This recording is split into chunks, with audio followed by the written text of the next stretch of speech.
ملیچ کو موت کے گھاٹ اتارنے کی قسم دیا تو میرا دل بیٹھ گیا۔ رات کے وقت جب جگت نارائن ایک جھونپڑی میں آرام کر رہا تھا تو میں اس کے پاس پہنچا اور اسے اپنی سرگزشت سنائی، لیکن احتیاطاً عائشہ یا اس کے دادا کا ذکر چھیڑنے کی بجائے میں نے صرف یہ بتانے پر اتفاق کیا کہ میں ندی کے کنارے مر رہا تھا کہ ایک لڑکی اس طرف آ نکلی اور وہ میری حالت پر رحم کھا کر مجھے اس اجڑی بستی میں لے آئی اور میری تیمارداری کرتی رہی۔ جگت نارائن نے مجھ سے سوال کیا، وہ لڑکی کہاں؟ میں نے جواب دیا، وہ فوج کی آمد سے پہلے کہیں روپوش ہو گئی تھی۔ میں آپ کے پاس یہ درخواست لے کر آیا ہوں کہ اگر وہ کہیں پکڑی جائے یا آپ مجھ پر اس کے احسانات کا لحاظ کرتے ہوئے اس کی جان بچانے کی کوشش کریں۔ جگت نارائن نے اپنے تیور بدلتے ہوئے جواب دیا، تم نے اس پر کوئی احسان نہیں کیا، اس نے تم پر کوئی احسان نہیں کیا، ہماری جان دیوتاؤں نے بچائی ہے۔ دیوتا اگر چاہتے تو ایک بچھو کو ڈنک مارنے سے باز رکھ سکتے ہیں، دیوتا چاہتے تھے تم دھرم کی سیوا کے لیے زندہ رہو، اس لیے انہوں نے ایک ڈائن کی بیٹی کے دل میں تمہارے لیے تھوڑی دیر کے لیے رحم ڈال دیا، لیکن میں تمہیں مایوس نہیں کرتا۔ اگر وہ ہمارے ہاتھ آ گئی تو میں یہ کوشش کروں گا کہ اسے مندر کی سیوا کے لیے بھیج دیا جائے۔ ابھی تھوڑی دیر ہوئی جنگل میں ہم نے ایک لڑکی کو پکڑا تھا، وہ بہت خوبصورت تھی اور پروہت کے بھائی نے مجھ سے کہا تھا کہ یہ ایسی لڑکیوں کی ہمیں شیوجی کے مندر میں ضرورت ہے۔ تم نے قیدیوں کو دیکھا ہے نا؟ میں جانتا تھا کہ اس کا اشارہ آشا کے سوا کسی اور کی طرف نہیں، لیکن میں نے جواب دیا، میں دیکھ چکا ہوں، لیکن وہ ان میں سے نہیں۔ مجھے ڈر ہے کہ اس نے کہیں ندی میں چھلانگ نہ لگا دی۔ جگت نارائن نے کہا، تو پھر یہ فیصلہ تمہارا قصور ہوگا۔ تم نے اسے بتا دیا ہوگا کہ ہم لوگ بہت ظالم ہیں اور اپنے قیدیوں کے ساتھ بہت برا سلوک کرتے ہیں۔ میں نے حقارت کے ساتھ جواب دیا، ہاں، میں نے اسے یہ بھی بتا دیا کہ شیو جی کے مندر میں دیوتاؤں کے ساتھ کیا سلوک ہوتا ہے۔ جگت نارائن نے غصے سے کانپتے ہوئے چلایا، خاموش ہو، مجھے بار بار اس بات کا احساس نہ دلاؤ کہ میں نے تمہیں ایک سپاہی سمجھنے میں غلطی کی ہے۔ اگر تمہارا دل اس قدر نازک ہے تو تم واپس جا سکتے ہو، ویسے اب تم اس قابل نہیں ہو کہ کسی جنگ میں حصہ لے سکو۔ اپنے بیٹوں کی موت کے بعد میں یہ برداشت نہیں کر سکتا تم ان ملیچھوں کی طرف داری کرو۔ میں نے اٹھتے ہوئے کہا، اگر میری جگہ آپ کا بیٹا ہوتا تو پھر بھی آپ مجھے یہی جواب دیتے؟ جگت نارائن نے حقارت سے جواب دیا، اگر تمہاری جگہ میرا بیٹا ہوتا تو ان لوگوں کی مدد سے زندہ رہنے کی بجائے ندی میں ڈوب جانا بہتر سمجھتا۔ میں انتہائی مایوسی کی حالت میں جھونپڑی سے باہر نکل رہا تھا کہ جگت نارائن نے مجھے آواز دے کر دوبارہ اپنی طرف متوجہ کرتے ہوئے کہا، اگر میرا قیاس غلط نہیں تو تم اس لڑکی کے متعلق مجھ سے کوئی بات چھپا رہے ہو۔ کون سی بات؟ میں نے اپنی پریشانی پر قابو پانے کی کوشش کرتے ہوئے کہا، میری طرف سر سے پاؤں تک دیکھنے کے بعد جگت نارائن نے میرے پر نگاہیں گاڑی اور بولا، میرے پاس آنے سے پہلے تمہیں معلوم تھا کہ وہ لڑکی کون ہے اور تم اس کا پتہ دینے سے پہلے میرے خیالات معلوم کرنا چاہتے تھے۔ اگر یہ خیال غلط نہیں تو میں تمہیں نصیحت کرتا ہوں کہ تم آگ سے کھلنے کی کوشش مت کرو۔ میں تم سے یہ نہیں پوچھتا کہ تم نے اسے کہاں چھپا رکھا، لیکن تم سے یہ کہوں گا کہ اگر یہ بات ثابت ہو گئی کہ تم نے ایک ملیچ لڑکی کو بھاگنے میں مدد کی تو تم نگر کوٹ کے کسی سپاہی کو اپنا دوست نہیں پاؤ گے۔ تمہارے لیے یہ لوگ سرماؤں کو بھولنے کے لیے تیار نہیں ہوں گے جو دھرم کے ان دشمنوں سے ہلاک ہو چکے ہیں۔ میں اپنے دل پر ایک ناقابل برداشت بوجھ لے کر وہاں سے نکلا۔ میرا یہ کہتا تھا کہ اگر میں صبح سے پہلے آشا کو قید سے چھڑانے کی کوئی تدبیر نہ کر سکا تو کل تک باقی فوج پہنچ جائے گی اور میرے لیے آشا کی مدد کرنے کے امکانات کم ہو جائیں گے۔ ہر لحظہ میری پریشانی میں اضافہ ہو رہا تھا۔ آسمان پر بادل گرج رہے تھے۔ میں اس جھونپڑی کی طرف بڑھا جہاں قیدیوں کو جمع کیا گیا تھا۔ پہرے داروں میں سے چند میرے اپنے آدمی تھے اور مجھے یقین تھا کہ وہ میرے خاطر بڑی سے بڑی قربانی دینے سے دریں نہیں کریں گے، لیکن مجھے یہ اطمینان نہ تھا کہ وہ میرے لیے اس خطرے کا عتاب مول لینے کے لیے تیار ہو جائیں گے۔ میں کسی کو اپنا رازدار بنانے سے پہلے اس کا دل ٹٹولنا ضروری سمجھتا تھا۔ ایک نوجوان جس کا نام ہنسی داس تھا میری فوج کے ایک دستے کا افسر تھا اور میں اس کے متعلق جانتا تھا کہ حملہ کے آغاز میں جگت نارائن کے حکم پر عورتوں اور بچوں کے قتل پر وہ بہت برگشتہ تھا۔ چنانچہ پہرےداروں میں سے کسی کے ساتھ بات کرنے کے بجائے میں نے اسے تلاش کیا اور اسے ایک طرف لے جا کر اپنی تمام سرگزشت سنا دی۔ ہنسی داس کے اس کے کسی تذبذب کے بغیر آشا کو قید سے چھڑانے کا وعدہ کیا۔ کچھ دیر بحث کرنے کے بعد ہم ایک تجویز پر متفق ہو گئے۔ ہنسی داس مجھے اس فوج کے پڑاؤ سے کچھ فاصلے پر ایک جگہ بٹھا کر چلا گیا اور تھوڑی دیر بعد اپنے دستے کے 8 ایسے آدمیوں کو میرے پاس لے آیا جن کے متعلق ہمیں یقین تھا کہ وہ کوئی سوال پوچھے بغیر ہر حکم کی تعمیل کریں گے۔ ان آدمیوں کو میں نے بتایا کہ ہمیں فوج میں ایک خطرناک سازش کا علم ہوا ہے، اس لیے سردار جگت نارائن کی خواہش ہے کہ چند آدمیوں کو چپکے سے گرفتار کر لیا جائے۔ اس کے بعد ہنسی داس قیدیوں کے پہرے داروں کے پاس گیا۔ پہرے داروں کی ٹولی کا افسر جگت نارائن کا اپنا آدمی تھا۔ ہنسی داس نے اسے بتایا کہ سردار جگت نارائن مجھے پڑاؤ میں گشت کرتے ہوئے ملے ہیں اور وہ تمہیں بلاتے ہیں۔ پہرے داروں کا افسر ہنسی داس کے ساتھ چل پڑا۔ تھوڑی دیر بعد ہم کچھ فاصلے پر ان کی باتیں سن رہے تھے۔ پہرے داروں کا افسر کہہ رہا تھا، سردار بہت تھکے ہوئے ہیں، مجھے انہوں نے شام کے وقت ہی کہہ دیا تھا کہ میں بہت جلد سو جاؤں گا۔ اس طرف اجاڑ میں وہ کیا کر رہے ہیں؟ اور ہنسی داس اسے سمجھا رہا تھا کہ آگے کئی جھونپڑیاں ہیں اور سردار ایک جھونپڑی کے باہر کھڑا 10 صدیوں کے ساتھ باتیں کر رہا ہے۔ میں حیران ہوں کہ تم ڈرتے کیوں ہو؟ ہنسی داس کے آخری الفاظ کارگر ثابت ہوئے اور پہرے داروں کے افسر نے آگے بڑھتے ہوئے کہا، ارے یار ڈرتا کون ہے؟ خوش قسمتی سے تاریکی میں وہ ہم میں سے ہر ایک کو جگت نارائن سمجھ رہا تھا۔ اس نے میرے اشارے پر عمل کیا اور اسے آن کی آن میں رسی میں جکڑ دیا گیا۔ ایک نے اس کی گردن پر خنجر رکھتے ہوئے دھمکی دی کہ اگر تم مشورہ میں چاہتے تو تمہاری خیر نہیں۔ ہنسی داس پھر تاریکی میں غائب ہو گیا اور تھوڑی دیر میں 2 اور پہرے داروں کو لے آیا اور انہیں باندھنے کے بعد ان کی جگہ اپنے 2 آدمی ساتھ لے گیا۔ ہم نے ان کے منہ پر احتیاطاً کپڑے باندھ دیے تاکہ وہ کسی کے ساتھ بات نہ کر سکیں۔ ہنسی داس کے اطلاع کے مطابق باقی پہرے داروں میں سے 4 ہمارے اپنے تھے اور 3 دوسرے سرداروں کی فوج سے تعلق رکھتے تھے۔ اب ہماری تجویز یہ تھی کہ ہنسی داس خود پہرے داروں کے افسر کی جگہ لے گا اور آدھی رات دوسرے دستوں کے 3 پہرے داروں کو بھی کسی بہانے وہاں سے رخصت کر دے گا۔ اس کے بعد وہ مجھے اطلاع دے گا اور داس کو آخری بار نصیحت کرنے سے پہلے میں نے اسے دوسرے آدمیوں سے علیحدہ کر کے سمجھایا کہ وہ آشا سے ملے اور اسے میری طرف سے پیغام دے کہ وہ قیدیوں کو آدھی رات کے قریب بھاگنے کے لیے تیار رکھیں۔ کونے کو گئے زیادہ دیر ہنسی داس کو گئے زیادہ دیر نہیں ہوئی تھی کہ موسلادھار بارش شروع ہو گئی۔ مجھے اس پر قدرے اطمینان ہوا کہ باقی فوج جو باہر پڑی ہوئی تھی اب جھونپڑیوں کے اندر گھسنے کی کوشش کرے گی۔ میں نے ایک سپاہی سے اس کے ہتھیار لیے اور انتہائی بےقراری کے ساتھ ہنسی داس کے پیغام کا انتظار کرنے لگا۔ آدھی رات سے کچھ دیر پہلے وہ بھاگتا ہوا میرے پاس آیا۔ میں اسے دیکھتے ہی کھڑا ہو گیا۔ وہ مجھے بازو سے پکڑ کر کھینچتا ہوا ایک طرف لے گیا اور بولا، میں قیدیوں کے بھاگنے کا راستہ صاف کر چکا ہوں، لیکن عائشہ کے متعلق میں ایک افسوسناک خبر لے کر آیا ہوں۔ میرا دل بیٹھ گیا اور میں نے ڈوبتی ہوئی آواز میں کہا، بھگوان کے لیے بتاؤ کیا ہوا؟ اس نے کہا، ابھی پروہت کے بھائی نے 2 پجاریوں کو بھیجا تھا اور وہ عائشہ کو اس کے پاس لے گئے ہیں۔ میں اگر کوئی مزاحمت کرتا تو یہ تمام کھیل بگڑ جانے کا اندیشہ تھا۔ میں نے ہنسی داس کو سمجھایا کہ میں عائشہ کو وہاں سے نکالنے کی کوشش کروں گا اور تم تھوڑی دیر انتظار کے بعد تمام قیدیوں کو رہا کر دو اور انہیں یہ بھی سمجھا دو کہ ان کا ایک ساتھ چلنے کی بجائے جنگل یا پہاڑ کی طرف منتشر ہو جانا بہتر ہوگا۔ تمہارے لیے بھی باہر نکلنے کے سوا کوئی چارہ نہیں ہے۔ اگر کبھی وقت آئے تو شاید میں تمہیں اس احسان کا بدلہ دے سکوں، لیکن اگر میں تمہارے احسان کا بدلہ نہ بھی دے سکا تو تمہیں اطمینان رہے گا کہ تم نے بھگوان کی مرضی پوری کی ہے۔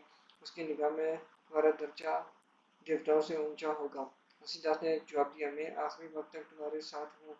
آپ پروہت کے بھائی کی قیامگاہ سے باہر میرا انتظار کریں، میں قیدیوں کو رہا کرتے ہی وہاں پہنچ جاؤں گا۔ آپ وہ جھونپڑی تلاش کر سکیں گے؟ میں نے جواب دیا، وہاں میں آنکھیں باندھ کر جا سکتا ہوں۔ وہ ظالم اسی گھر میں ٹھہرا ہے جہاں مجھے پناہ ملی تھی۔ تھوڑی دیر بعد میں عائشہ کے گھر کی دیوار کے قریب ایک درخت کے نیچے پروہت کے بھائی کے یہ الفاظ سن رہا تھا، تم دیوانی ہو، یہ تمہاری خوش قسمتی ہے کہ میں نے تمہیں جنگل میں گرفتار